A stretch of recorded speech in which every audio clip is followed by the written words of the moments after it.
এরপর হলো মাটি দিছি।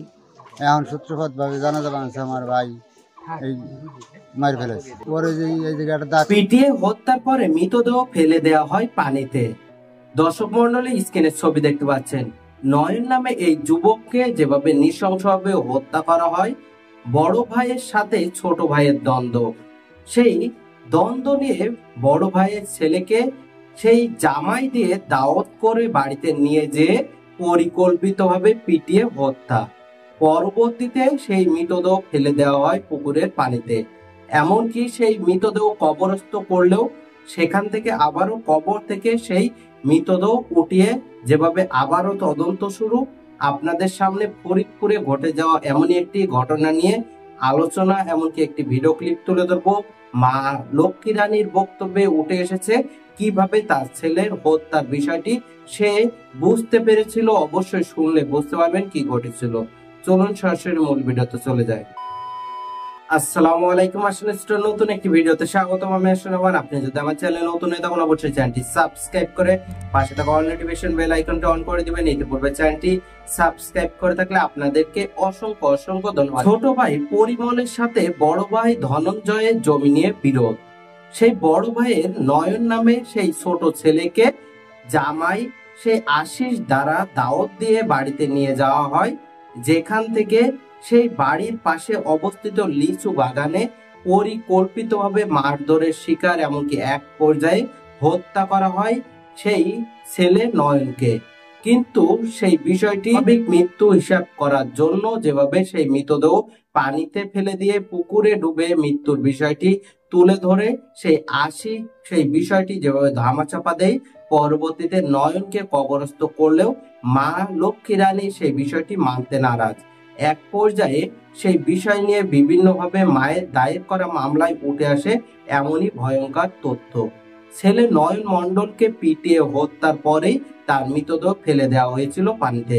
সেই মৃতদেহ তুলে যেভাবে ফরেন্সিক রিপোর্টের জন্য আবারও সেই মামলার তদন্ত শুরু হয়েছে। অবশ্যই চলুন প্রথম সেই কথা শুনে আসি, তারপর সেই সম্পর্কে তথ্য নেব। অনেকজন অনেক কথা কইছে কি ওরে কাটি ছিঁড়ে যাবে না, ওরে ইয়ে করবে না, ও করবে না, তুমি পোস্টমর্টম করাতাম নাই। তার আমি আমার নিয়ে গেল সেই ফরিদপুর নিয়ে। আমি তো সব শিক্ষিত অশিক্ষিত, তা আমি পরে টিপস হয়ে দিচ্ছি। এরপর হলো মাটি দিছি। এখন সূত্রপাতভাবে জানা যাবে আমার ভাই এই মার ফেলেছে। পরে যে এই জায়গাটা দাগ ছিল, এই ঠোঁটটা কাটা ছিল, এই নাকটা ফোলা ছিল। বিশ্বাসের মা পরবর্তীতে বিজ্ঞ আদালতে গিয়ে এই কয়েকজন আসামির বিরুদ্ধে মামলা করে, একটা হত্যা মামলা করে।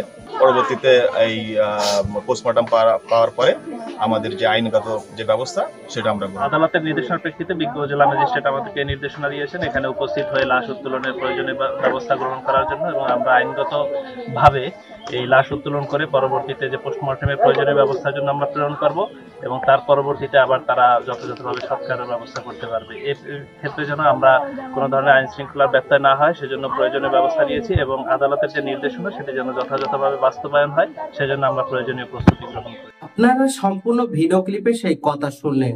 নয়ন নামে একটি যুবককে যেভাবে জমি জমা নিয়ে সেই পরিমল ছোট ভাই, এমনকি ধনঞ্জয় বড় ভাইয়ের দ্বন্দ্বে যেভাবে সেই সন্তানকে টার্গেট করে তাকে পরিকল্পিতভাবে দাওয়াত দিয়ে ডেকে নিয়ে যেভাবে তাকে পিটিয়ে হত্যা করা হয়, চারজন যুক্তভাবে যেভাবে সেই হত্যার পরিকল্পনা এমনকি এক পর্যায়ে বাস্তবায়ন করা হয়, সেই বিষয় নিয়ে মা লক্ষ্মী রানীর দায়ের করা মামলায় বেরিয়ে আসে ছেলেকে পরিকল্পিতভাবে হত্যা করা হয়।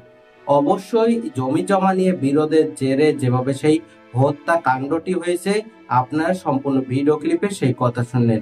সেই সম্পর্কে আপনাদের তথ্য মন্তব্য কমেন্ট বক্সে জানাবেন। সকলে সচেতন থাকবেন। পরবর্তী আপডেট নিউজ পাওয়ার জন্য আমাদের চ্যানেলটি সাবস্ক্রাইব করে রাখবেন। সকলে পরিবার নিয়ে ভালো থাকবেন, সুস্থ থাকবেন, সচেতনভাবে জীবনযাপন করবেন। আল্লাহ হাফেজ।